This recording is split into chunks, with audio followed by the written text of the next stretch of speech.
Start off with a clean surface free of dirt and debris. Then, inspect the surface to make sure that it does not need to be wet sanded.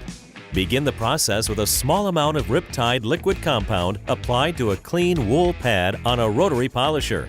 Set the rotary polisher speed between 1500 to 1800 RPM. Gently spread the product across a small surface and start compounding, applying medium pressure as the polisher moves across the surface. Compound in an overlapping pattern to treat the surface evenly. Continue to work the surface until Riptide liquid compound turns into a clear, thin, oily film. Inspect your work to make sure you have the desired result. In some cases, you may need to reapply Riptide liquid compound to the surface.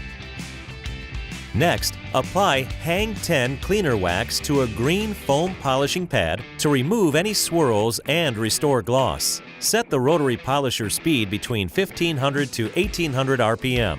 Gently spread the product across a small surface and start polishing, applying medium pressure as the polisher moves across the surface. Polish in an overlapping pattern to treat the surface evenly. Continue to work the surface until Hang 10 cleaner wax turns into a clear, thin, oily film. Inspect your work to make sure you have the desired result.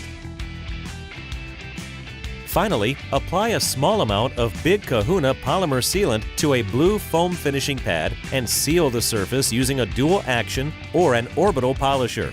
Set the orbital polisher at a speed that is comfortable to hold and operate. Wipe away residue with a clean microfiber towel and inspect the result. The optional use of Surf Away spray detailer will make overall cleanup of any polishing residue easy.